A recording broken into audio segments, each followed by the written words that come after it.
Enrique García, buenas, bienvenidos a nuestro canal. ¿Qué tal? Buenas, ¿qué tal? Muy bien, bien hallado.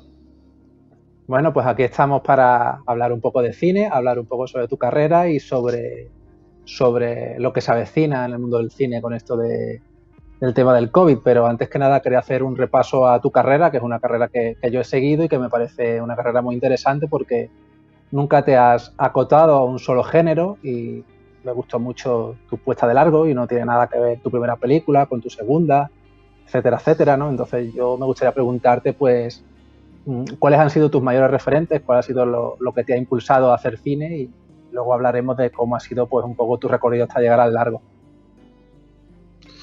Pues yo siempre, esto siempre lo explico como una trinidad en espacios de mi vida en los que me han cautivado muchos momentos del cine, pero el decidir ser director fue, porque de chico lo que trata, lo que ves son películas y qué quiere ser, pues quiere ser Luke Skywalker, Superman o Indiana Jones, pero el momento en que tú ya descubres lo que hay detrás, ten en cuenta que yo nací a principios de los 70 y a mí me pilla pues una década maravillosa de cine que apenas veo porque veo nada más que las propuestas más comerciales, pero ya con los 80 entrando y con unos 10 años empiezo a descubrir a Spielberg y me mola lo que hace Spielberg detrás de la cámara. Spielberg no sale en las películas, sale detrás. También descubro a Hitchcock y a mí mi referente cinematográfico durante toda esa década desde que estaba aprendiendo son Hitchcock y Spielberg, y los 90 irrumpe un tío que es una metralleta hablando, que sale de un videoclub y que hace películas muy cojonudas que se llama Tarantino y las hace muy bien. Y entonces para mí esos tres referentes siempre han sido como un poquito como cómo lo harían este, cómo lo haría el otro. Pero claro, siempre apreciando también a un Billy Wilder, a un Scorsese, a un De Palma. Y tengo ahí pues ese potaje de directores que me cautivan y directores que cuando me hacen una propuesta en una película pues me enganchan. Lo que más me gusta es ya no estar delante de la cámara, nunca he estado delante de la cámara. De primera hora ya sabía yo que lo que me molaba era estar detrás, escribiendo, contando historias y, y emocionando a la gente o arrancando emociones cuando se tengan que asustar, cuando se tengan que reír, manipular a fin de cuentas al espectador. ¿Y cuándo fue el momento en el que decidiste empezar a hacer cine? ¿Cómo fue? Porque, por ejemplo, yo la primera vez que pensé que podía hacer cine es cuando me di cuenta de que había medios a mi disposición para poder hacerlo, porque claro, cuando tú ves películas de un videoclub o en el cine siempre es como lo mítico, ¿no? Hollywood, las estrellas, eso es algo muy costoso y muy difícil de hacer aquí en España. ¿Cómo fue ese momento de revelación? Pues mira, para mí fue ver un making of del Imperio Contraataca, en el que veía, era una de las primeras matinales, un sábado en televisión española, y veía a Luke Skywalker, a Mark Hamill, explicando cómo se hacía el Imperio Contraataca y tomándose un café con Darth Vader entre plano, a Chewbacca sin la peluca, sin el disfraz, y veía cómo hacían el stop motion de animación, y automáticamente mi padre, que había grabado nuestra infancia en Super 8, le pedí que me comprara una película para hacer una especie de Guerra de la Galaxia con muñecos de plastilina en stop motion. Luego ya disfrazaba a mi hermano y hacíamos películas de Superman, de tal. En el instituto empecé a coger la cámara con amigos para hacer cortometrajes para la fiesta de los institutos, y lo que hacíamos eran como remake de películas famosas, El color del dinero, bueno, de las famosas para mí, de las que veía en aquellos días, Psicosis, Indiana Jones, Rocky, y más o menos me aparté un poquito del cine, me dediqué más a dibujar, a escribir, hasta que a finales de los 90 recibí una propuesta de, oye, ¿tú escribirías para un cortometraje? Y digo, bueno, lo escribiría y dirigiría si hace falta. Y a partir del 98, ya casi te estoy hablando que tendría yo 27 años, fue cuando empecé a retomar una carrera que yo había hecho cosas muy amateur, muy pequeñitas, y empecé a hacer como la propuesta de, pues venga, si puedo voy a hacer un corto al año. Rodé el primer corto que se llama Especies que desaparecen, que es un catálogo de todo, absolutamente todo lo que no hay que hacer en un cortometraje. Eso, porque tiene todos los errores que se tienen vamos, que está bien que se cometan, porque así aprende a no tener que caer en ello de nuevo. Y era un corto que luego dio paso a otro, que ya tenía muchas más cosas corregidas. Y cuando llegamos al tercero, pues el tercero se convirtió en el 2000 en el primer cortometraje en la cuarta edición del Festival de Cine de Málaga, que ganó el primer premio. Entonces dije yo, ostras, tan mal no lo estamos haciendo. Y empecé ya a depurar la historia, a explicar por qué no debo de caer en los errores del primer cortometraje, que se vea bien, que se escuche bien, que te interese, que te la creas, que sea ágil. una serie de cosas que empezamos a tocar género, pero yo empecé pues contando todas las chorradas que veíamos en los 90, de tíos de videoclub, tíos con pistolas pegando tiros, pero ahí empezamos también a meter, si los tres primeros eran un poquito de cine negro, ya el cuarto era una comedia romántica, con rollos de comedia, de acción y tal. Luego dije, venga, voy a probar todos los géneros que me gustan a mí. Y empezamos a hacer una película. Yo creo que con la que más yo salto dimos fue con una que se llamaba El Juego de Pedro, que está en Vimeo. Ahí trabajé también con Aníbal Soto la primera vez y era un corto como de historia de terror, de casa, con niños escondidos en la casa. Y empezamos a llevarnos premios, nos llevó hasta San Sebastián. Y dijimos, esto es serio. Porque yo tenía el cine un poquito como hobby, tenía otro trabajo en aquel momento, que trabajaba en prensa en La Opinión de Málaga. Y a partir de los de premios que cosechamos con este cortometraje en muchos festivales donde fuimos, ya me planteaba como que cada año tenía que hacer un corto, pero de calidad. Y empezamos a probar a hacer un corto que se llama Reflejo Roto, que era como una especie de Sin City. Luego también hicimos un corto muy de bajo presupuesto que se llamaba Elena y Rebeca, que dio vueltas por toda España porque el corto era muy gamberro y era una comedia de dos chicas al volante, rollo Telma y Luis, pero muy cachondón. Y más o menos fui bailando con los géneros de nuevo, como La Corporación, empecé a hacer algunos videoclips, alguna publicidad, hasta que llegó el primer cortometraje que de repente sí me marca un antes y un después en toda esta carrera, que es Tres Razones. Tres Razones me coincide con que salgo de La Opinión de Málaga, veo que me quiero dedicar ya oficialmente a esto y al mes de no saber qué es lo que iba a hacer me viene la propuesta de dar un taller de cine en el centro penitenciario y el taller de cine se convierte en un cortometraje que da la vuelta a España. Imagina una historia contada en una prisión real, con presos reales, con actores y con funcionarios reales, con la voz de Pasión Vega en los títulos de crédito y con música de los internos. Tenía como mucho atractivo, pero es que luego el corto funcionaba muy bien con el público, era muy emotivo. Y ahí vino la propuesta de un productor sevillano que dijo, quiero hacer esta película, yo quiero que se ruede. Y fíjate que yo había escrito un guión en el 2005. Digo, si alguna vez me preguntan, quiero tener el guión de un largo escrito que se va a llamar el guión La Mancha Negra. Pero lo tenía en un cajón y que gustaba, un guión que gustaba, pero no estaba especialmente depurado. Y a raíz de tener muchos más años, más experiencia y sobre todo con lo que fue Tres Razones, cuando tuvimos que escribir la película, donde tuve la suerte de que Isa Sánchez pudiera escribir conmigo. Isa Sánchez es una chica que conocí, la conocí unos años antes en los circuitos de corto y siempre nos caíamos muy bien, pero trabajar con ella es una delicia, porque es una tía muy dura, pero me refiero dura con el texto, dura con la exigencia, que quiere que la exigencia sea la mayor posible de cara al espectador, de que se emocione más, de que entienda más la película y demás, y de que nos quede un producto único. Y ahí empezó mi colaboración con Isa Sánchez. Escribimos Michigan, 321 días en Michigan, que es la misma fórmula de Tres Razones, pero me explico, eran los mismos actores en una cárcel, los nombres de los mismos personajes, pero la historia era completamente distinta, los motores eran distintos. Entonces, para mí fue una sorpresa, porque yo, que me había movido mucho en el mundo del thriller, hacer una peli que era como una especie de drama cotidiano dentro de la cárcel, pues nadie esperaba que yo fuera a debutar con una cosa así. Entonces, cuando se estrenó el Festival de Málaga, tuvo muy buenas críticas a nivel nacional. Nos llevamos 3 biznagas, el premio del público y 2 para interpretación, uno para Salva Reina y otro para Héctor Mérez. Y la verdad es que fue muy ilusionante, porque luego llegaron los ASECAN, donde competíamos con La Isla Mínima. Yo me llevé el de Mejor Director Nobel y Virginia de Morata se llevó Mejor Actriz. Y la película pues tuvo su recorrido en cine, muy pequeñito, pero en cine, en plataforma, y bueno, un paso primero del que yo estoy muy orgulloso. Luego llegó El Resort Paraíso, que vino de rebote porque habíamos preparado una película mucho más cara, que se llamaba Noche de Brujas, que habíamos hablado hasta con José Coronado, que era una peli de acción muy cañera, pero se nos fue el presupuesto. O sea, no es que se nos fuera el presupuesto, no era un presupuesto grande, pero sí era muy grande para nosotros, y no conseguimos el dinero en las ayudas que se suponía. Éramos una productora pequeña, con poca experiencia, y íbamos a hacer una peli de persecuciones de coche, con explosiones y con historias. Y viendo que nos quedábamos sin hacer una siguiente peli, llegó la propuesta de hacer Resort Paraíso, que teníamos un hotel, disponíamos de un hotel que nos ofrecían, un amigo personal donde yo veraneaba en su hotel en Torremolinos todos los veranos desde hacía 10 años y me dijo, nada, si tú quieres rodar aquí, toma las llaves, literalmente, y me dio las llaves y durante un mes estuvimos rodando en un hotel en diciembre del 2015, pillando noviembre y diciembre del 2015, y rodamos un thriller, sobre todo por no perder combat, que tenía como mucha referencia a ¿cómo se llaman estas tres películas?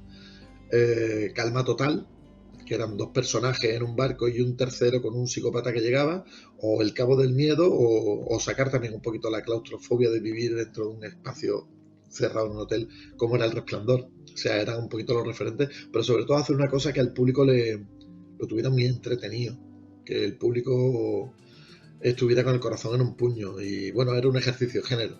Obviamente saltamos ahí de todo. Y pese a que en Málaga fue una propuesta rara, o en el cine español, que una segunda película fuera como muy de género, como muy comercial, en filmografías como, filmografía no, perdón, en mercados como en Japón, en China, en Alemania, en Italia, funcionó muy bien la película. De aquí en España pasó muy desapercibida porque es como que no entendían cómo, oye, si no tenéis dinero, ¿cómo habéis hecho esto que es una gamberrada de cine de género? Es como que está mal, que como no sea para ganar dinero, no tienes que hacer esas películas. Y yo, para mí era un homenaje a si un Scorsese es capaz de hacerte El Cabo del Miedo, ¿por qué no lo vamos a hacer nosotros aquí? Y luego ya llegó la propuesta de otra productora que vio que le gustó mucho Resort Paraíso, que también ganó sus premios en Calella, en el Festival de Cine Independiente, donde estaba de jurado Agustín Villaronga, Jaume Balagueró, ganó el premio de Mejor Actriz. Y en otro certamen, el de Julio Pérez, el de Estepona de Terror de la Costa del Sol, que llevan más de 20 años, ganó 5 premios principales. 4 premios principales. Película, director, guión y actor principal. Luego ya llegó La Mancha Negra, que fue como que tienes en cartera, y yo desempolvé el guión de La Mancha. Lo quisieron comprar, le pegué un lavadillo rápido con Isa Sánchez. Cuando digo un lavadillo rápido, no, sino que veíamos que era un guión que había estado en el cajón mucho tiempo y que nos motivaba a darle un zapateado bueno. Entró Isa, sobre todo con el segundo acto, me hizo un segundo acto maravilloso porque yo lo tenía como un poquito más latente. Y nada, fue con el periplo de la productora, fue duro, pero también fue un aprendizaje para mí, porque se quería hacer una película como muy grande del cine español. Se había contactado con Hugo Silva. Hugo Silva no podía por fechas cuando estuvo comprometido durante una temporada, y de repente entró Antonio de la Torre. Cuando digo entró, es su representante, nos firma la carta, que luego se filtró y parecía que es que Antonio de la Torre había firmado ya la película, y no era así. Es como siempre, estos somos con intereses, cartas de interés de los actores. Teníamos un reparto con Cristina Castaño, con Concha Velasco, con Fran Perea, todo muy espectacular, pero yo seguía diciendo, se está haciendo mucho hincapié en los nombres muy conocidos, cuando yo creo que lo que tenemos es que centrarnos más en la historia y hacer un paquete mucho más coherente. Admiro a todos estos actores que se han estado mencionando, pero al final mi propuesta original era, cuando yo recuerdo que cuando lo propuse en 2016 hablar de esta película productora, yo proponía a Pablo Puyol, porque lo había visto en una obra de teatro y me parecía fantástico el tratar con él. Lo conocí, me pareció un tío con la cabeza muy amueblada, alejado del estereotipo de Upadance, que era el que yo tenía en la cabeza. Y luego yo en una peli que yo es que suelo trabajar siempre con los actores que conozco y me conocen, porque habitualmente ellos suben a Madrid a hacer capitulares de serie, pues porque tengo que traerme a gente de Madrid para hacer una peli en Málaga cuando tengo actores de Málaga que van a Madrid. Eso sí, una constante en que si yo vivo aquí en Málaga, yo voy a trabajar con actores de Málaga, a menos que me manden a hacer una película sobre Galicia o sobre Cataluña, y cogeré actores gallegos y cogeré actores catalanes, con lo que surja. O si me pide una película, que haga una película china, no voy a llevar actores malagueños, trabajaré con actores chinos. Pero como ahora mismo soy yo el que conduce un poquito el recorrido de mi historia y son andaluzas, pues tiro con actores andaluces. Y si son actores que conozco y que sé qué resultados me van a dar cuando trabaje con ellos, pues para adelante, ni me lo pienso. Entonces preparamos La Mancha Negra al rodaje. Teníamos un par de ayudas importantes con el Canal Sur de la Junta, pero cogimos un periodo muy complicado, que era rodar en julio una historia muy coral. Se cayó una inversión muy fuerte que esperábamos, entonces se tuvo que hacer pues un poquito como las películas que ya había conocido. Para mí no fue problema, porque yo ya estaba acostumbrado al bajo presupuesto, pero sí reconozco que era una película muy complicada, porque Michigan era una película coral, tenía un presupuesto ajustado, pero solo un escenario. La Mancha Negra tenía muchos escenarios. Era una peli de época, con un pueblo, con iglesia, con bar, con olivos, con olivarera, con oficinas, con hospitales, con luego la casa, que la casa tenía que ser un protagonista y tenía que ser una casa muy concreta. Entonces rodamos con un grupo de actores muy grande en julio del 2019. Fue un rodaje extenuante porque por un motivo o por otro se llegó a la preproducción muy apurado. A mí me gusta tener la película súper ensayada. Yo, de hecho, una de las cosas que hago es rodar la película en los ensayos. Las grabo con los actores diciéndole dónde va a ir la cámara, cómo va a ser el tiro de cámara, cómo me voy a mover yo. Y La Mancha no llegamos a tiempo porque era un reparto tan coral que uno estaba rodando en Buenos Aires, otro venía de Madrid el día antes de empezar a rodar, otro... Entonces hicimos unos ensayos puntuales y pese a la dureza del rodaje, del calor, del tiempo, de que acoplamos el plan de rodaje a los actores y no a las localizaciones, porque eran tantos y tenían tantos compromisos que yo no podía decir, venga, tenemos una secuencia en un bar que vamos a rodar en Casariche, pues hacemos 3 días en el bar y ya no venimos más, que va, teníamos que ir separados. Vamos un día a la semana, otro día, y eso era cambiar la dirección de arte, desplazar a todo el equipo y todo era por tener a los actores que yo quería. O sea, que en ese aspecto la producción hizo un gran sacrificio, pero no era lógico tampoco. Y luego La Mancha Negra, pues cuando terminamos yo tenía la certeza de que tenía hecha la película más... es una película muy dura, una película que el odio juega un componente, el odio, el rencor, los reproches, juegan un elemento muy grande en la historia, en la trama, en la tesis de la historia, y eso también impregnó un poquito el ánimo que había en el rodaje, que estábamos todos con unos ánimos muy duros porque estábamos rodando una película dura y encima sobre una historia muy dura.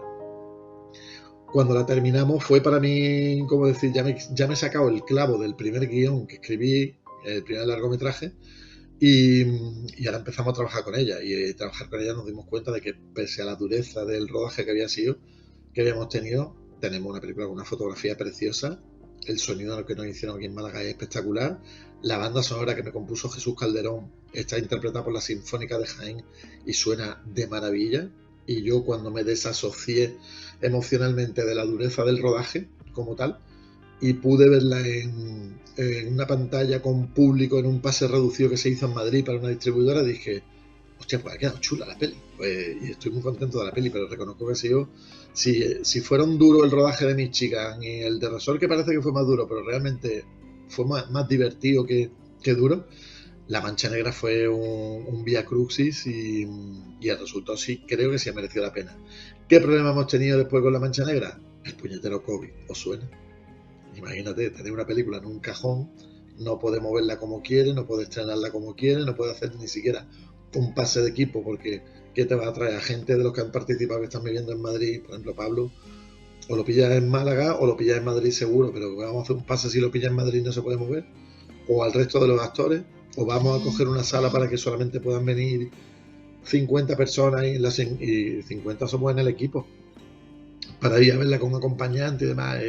Ha sido muy tedioso. Al año pasado no llegamos, al Festival de Málaga del año pasado no llegamos porque estábamos todavía liados con la postproducción, aunque luego se retrasó y sí podía haber llegado, pero nosotros ya habíamos dicho que no queríamos entrar en ese año y no tuvimos la suerte de hacer muchos circuitos con la peli porque lo guardábamos para a ver si cuando calme esto un poco, porque el 2021, que es lo que todos pensamos, 2021 va a ser maravilloso y ya nos vamos a poder mover bien y se va a poder poner la peli bien. Pero en el 2021 esto es una continuación del 2020. Se van con las vacunas y tal. Sé que se va a ver en algunos festivales en breve, que se anunciará, porque a mí ya me han llegado las cartas de, oye, vamos, se va a poner en nuestro festival o en tal sitio. Y yo, pues, ya digo, vale, estupendo. Pero pierde uno también la ilusión no la ilusión, sino la cosa de, joder, verla en una sala completa, llena de gente, que se puedan emocionar, que puedan gritar, o que se puedan llevar un susto a la vez, porque la película tiene un componente de drama muy, muy alto, pero también de suspense y terror al final muy marcado. Y tuvimos a bien a que sí se pudo ver en los premios del cine andaluz, en los ASECAM. Teníamos 5 nominaciones y ganamos la de Mejor Actor Revelación, Ignacio Nacho, que es un director de cine malagueño que tenemos, que para mí siempre ha sido un referente, porque era cuando yo empezaba en esto, decía, pues que hay un director en Málaga que ya lleva 2 o 3 películas, que era Ignacio Nacho, tener la película ya con un premio a la espalda, como es el premio de Ignacio Nacho, que hace una composición maravillosa, pero también haber tenido nominado a Juan Malara, a Noemí, pues son satisfacciones que a mí me da el saber que la película funciona. Cuando yo he hecho pases privados en casa, yo tengo mi proyector, la proyecto contra la pared, la pueden ver en tamaño semigigantesco, que no es más que una tele de 50, y veo que la película no está mal. Lo único que hemos pillado una época muy complicada. Encima la productora es una productora pequeñita, con poca inversión en publicidad. Siento que también es el fin para mí de un ciclo, el decir, bueno, ya hemos hecho las películas que tenía como en el cajón, vamos a por lo nuevo. Y vamos a adaptarnos también a este nuevo modelo de industria, que lo que te pide ahora también es mucha película para plataforma. Y aunque La Mancha Negra lo sea, se puede ver perfectamente una plataforma, el concepto es como que para muchos echa atrás. Eso es una película en España profunda, posguerra, no tiene nada que ver ni la guerra civil ni el franquismo, ni una película de pueblo, como puede ser una mezcla, como yo decía, La casa de Bernarda Alba mezclada con Perros de paja de Peckinpah, en la que un tío llega a un pueblo y el pueblo se le echa como encima y al final tiene como un proceso de animalización brutal. Claro, cuando yo decía Peckinpah, la gente me decía, no entiendo, decía, pues Tarantino. Ahí ya todo el mundo lo entendía. Ah, vale, La casa de Bernarda Alba con Tarantino. Y yo, eso. Pero vamos, estoy orgulloso de que son 3 películas distintas.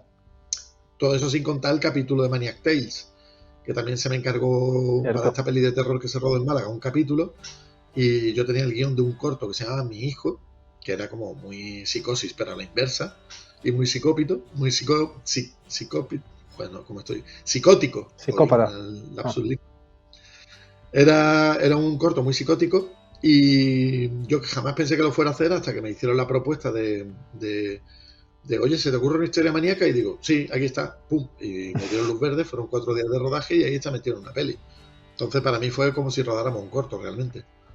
Y en corto tampoco he parado, porque pese a la carrera de cine, tú no puedes estar, bueno, yo soy afortunado, en una década he hecho 3 películas y media, contando Maniac Tales. Pero en corto, ya a partir de 3 razones, rodamos Napoleón, que fue un thriller que fue muy divertido y que me puso las pilas, sobre todo para entrenarme con Rasol Paraíso. Y en el 2019 estrenamos 2 cortos muy distintos cada uno, de los que yo estoy muy orgulloso. Uno es un policíaco muy francés, que se llama La muerte en un bolsillo, protagonizado por Antonio Salazar y Pepa Costa. Y luego otro sueño mío de la infancia, que yo soy muy fan no solo de la Metamorfosis de Kafka, sino de La mosca de David Cronenberg. Entonces pude hacer Samsa, que era una mezcla de estas 2 películas, en la que vemos a Gregor Samsa como, en vez de despertarse como una cucaracha, se va convirtiendo en cucaracha en 2 días. Y la verdad es lo mismo que La muerte en un bolsillo, me puso las pilas para un proyecto que viene ahora cerca. Samsa me puso las pilas para La Mancha Negra, porque trabajaba con vestuarios de época, con el músico Jesús Calderón, con una fotografía ya con un buque muy, muy cinematográfico pero clásico, y se aprende. Los cortos son un campo de prueba maravilloso para explorar género, lenguaje cinematográfico y hacer músculo para cuando viene un largo.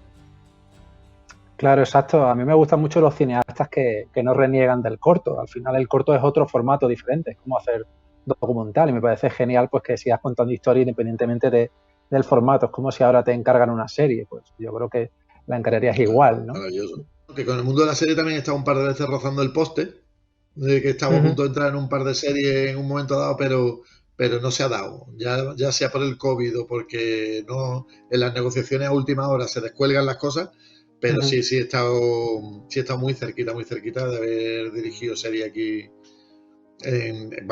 con nuestra televisión. Vamos a ver, ¿no? Yo no descarto el que en un futuro, si viene una propuesta en la que yo pueda tener cierta libertad creativa, yo me sume.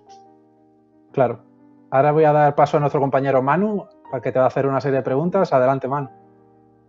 Perfecto. Enrique, yo te quería preguntar, porque también en este canal intentamos hacer un poco inspiración para directores que quieren aprender, ¿no? Como yo mismo también, que yo ojalá, y imagino que José también, que algún día podemos hacer nuestro primer largo, que es el objetivo.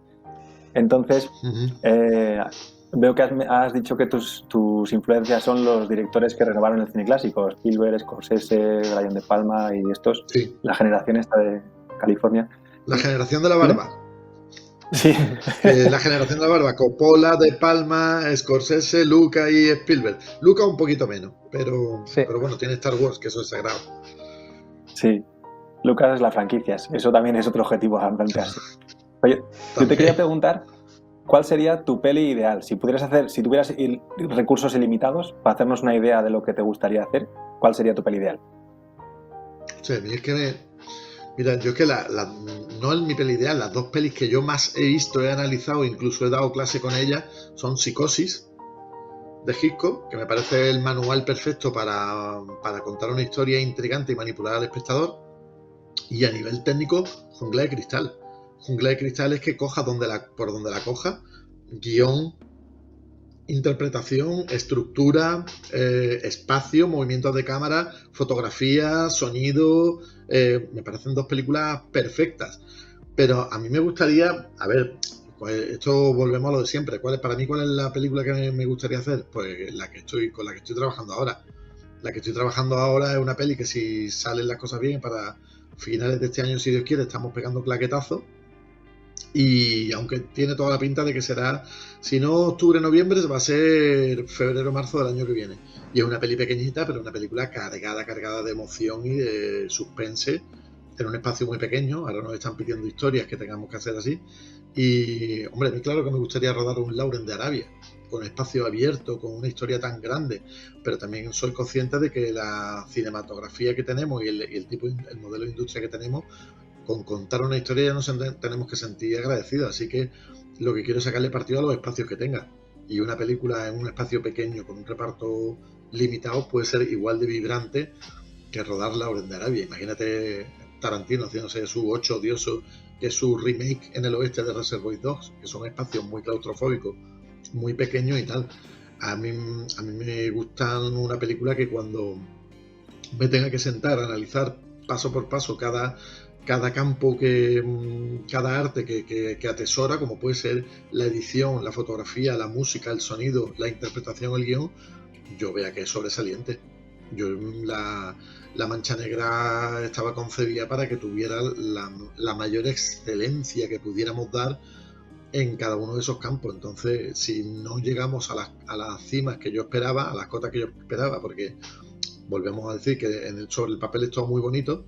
Si no sería la fórmula de Coca-Cola. Si todos supiéramos hacer Coca-Cola, haríamos Coca-Cola maravillosamente bien. Pero con La Mancha Negra yo la veo y alcanzamos una cuota de hemos apuntado a que todo sea excelente. Con la siguiente ya quiero ir redondeándolo. Es otro tipo de género, es más un policíaco, es un thriller, es claustrofóbico, tiene pocos actores y el 90% se desarrolla, el 85% se desarrolla en una misma localización. Entonces, y no sería tampoco muy como si fuera una obra de teatro, porque tiene varios niveles, varias plantas, este edificio donde vamos a rodar, y tampoco es un remake de Jungla de Cristal, que parece que lo estoy apuntando todo como para hacer una Jungla de Cristal, pero que va. Es un thriller, un policíaco. Nuestras referencias son más Sérpico en los 70, Asesinato en el Orient Express. Hay una película con la fórmula Who Done It, quién lo hizo, y es un policíaco bastante duro, empezando con la trama de partida, es la desaparición de un menor de 11 años y cómo su niñera va a denunciarlo, y cómo el policía, que menos debería de coger ese caso, por X motivo se ve obligado a hacerse caso de ese cargo sin él querer.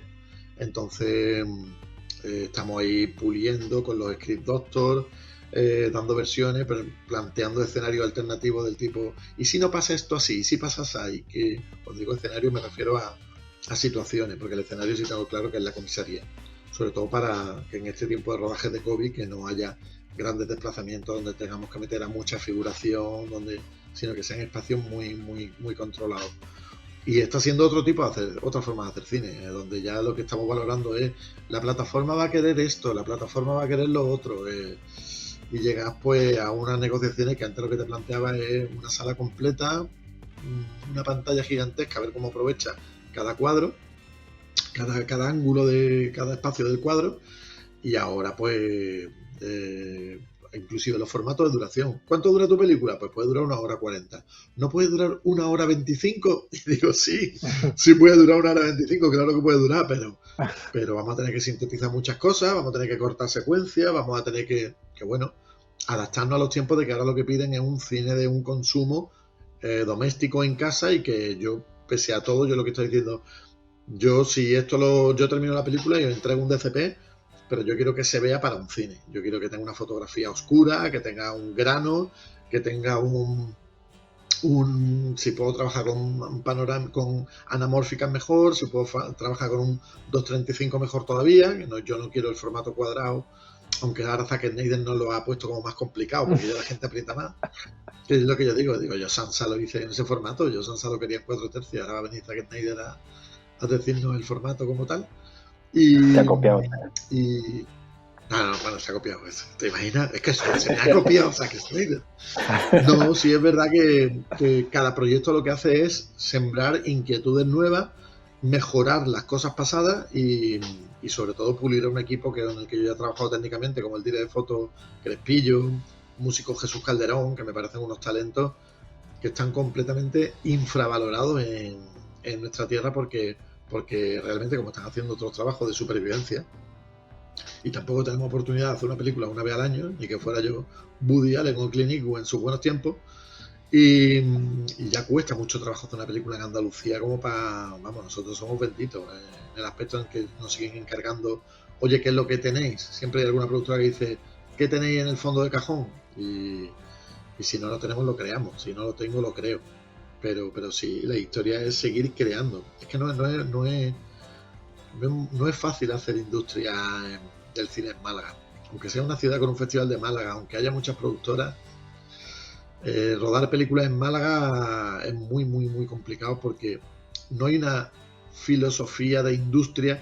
Somos más un espacio de service que de cuna de talento, y los talentos que tenemos, por suerte o por desgracia, acaban yéndose de Málaga. Yo sigo aquí poniendo mi pica en Flandes, diciendo, no, yo es que vivo en Málaga porque tengo a mi familia aquí, a mis niñas aquí, y quiero seguir viviendo aquí en Málaga. El día que me paguen una millonada, pues me iré a las colinas de Hollywood con mis niñas.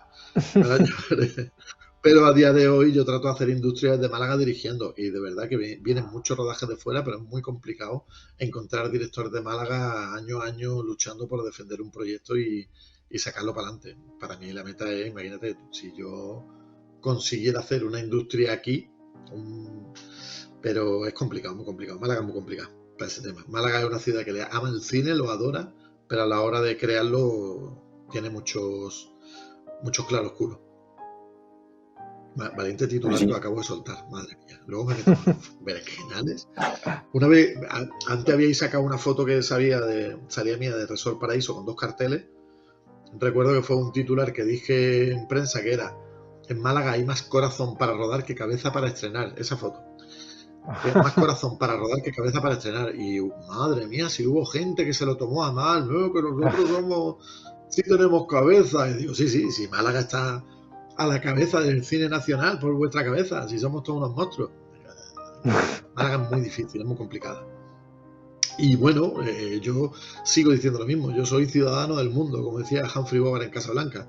Yo ruedo peli en Málaga porque estoy en Málaga viviendo y cuento historia de mi tierra. Si me tengo que ir a Japón y rodar una historia de Japón, me voy, y obviamente ahí, a menos que haya un extranjero que tenga que ser de Málaga, yo lo que voy a contar en la historia es con actores de Japón y con lo que hagan, los que le den credibilidad. Lo que no me parece creíble es contar una historia del sur de España, tipo La Mancha Negra o Michigan, y que los actores me castellanicen. No sé si os acordáis de la serie El Príncipe. Yo he pasado por El Príncipe, una barriada muy peculiar que hay en Ceuta, y en aquella serie hablaban todos con un castellano de Valladolid, que hasta la madre Mora, que era la Mercedes Montalá, la que doblaba Pretty Woman, hablaba con un castellano tan depurado, y era una señora mora, o sea, árabe, viviendo en Ceuta, en esa barriada tan chunga. No te lo crees. Por eso mis personajes, si son andaluces, hablan en andaluz, y si están en la cárcel hablan con jerga taleguera. Pero el tema de los acentos es dependiendo siempre de qué historia va a contar. Si va a contar, dependiendo siempre. Yo no lo que veo muy complicado es es cambiar. Yo no voy a ir... sí, por ejemplo, la serie Fariña tenía un claro ejemplo, hablaban con acento gallego, porque es una tontería que Fariña no se hable en gallego, que se hable castellanizado. No daba lugar, pues lo mismo me pasa a mí con Málaga. Pues sí, me estás respondiendo un montón de preguntas. Ha sido genial porque vas tocando muchos temas que para los directores son súper importantes. Has hablado de formatos, de autenticidad de las pelis, de los actores, de lo difícil que es hacer un casting, de un montón de cosas. Me has respondido un montón de preguntas.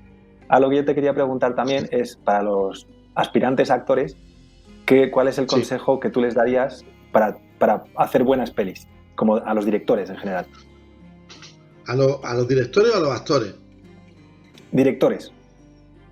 Directores, mira, pues es que había entendido actores con esto y yo siempre parto con una premisa. Recuerdo en un making of de Richard Donner, que me parece un crack el tío, fíjate, no lo mencionan nunca, pero un tío que ha firmado la profecía, Superman, los Goonies, Lady Halcón y la serie Arma Letal. Y dices tú, joder, ¿cómo uno puede ser el director de cabecera de mucha gente ese tío? Viendo un making of de Superman, el tío decía que la clave que tuvieron, y que creo que es lo que han tratado de hacer a partir de ahora en las adaptaciones de superhéroes, y lo que yo trato de hacer cada vez que hago una película de lo que sea, pues yo no hago pelis de superhéroes. El tío tenía un cartel que ponía verosimilitud, y lo que tienes que conseguir es que la película sea verosímil. Yo cuando doy clase, porque doy clase así a alumnos y demás, le hablo de la teoría de las cuatro patas, de la silla de las cuatro patas. Y la gente me mira como con cara de, ¿cómo? Digo yo, mira, para mí una película es la silla en la que te vas a sentar durante 2 horas. Y cada pata tiene un fundamento. Mira, está la pata de que se vea bien, la otra pata es que se escuche bien, la otra pata es que me interese y la última es que me la crea. El que se vea bien es ya no solamente que una película esté bien iluminada, es que tenga una iluminación artística, es que tenga una fotografía destacable, es que tenga una fotografía preciosa.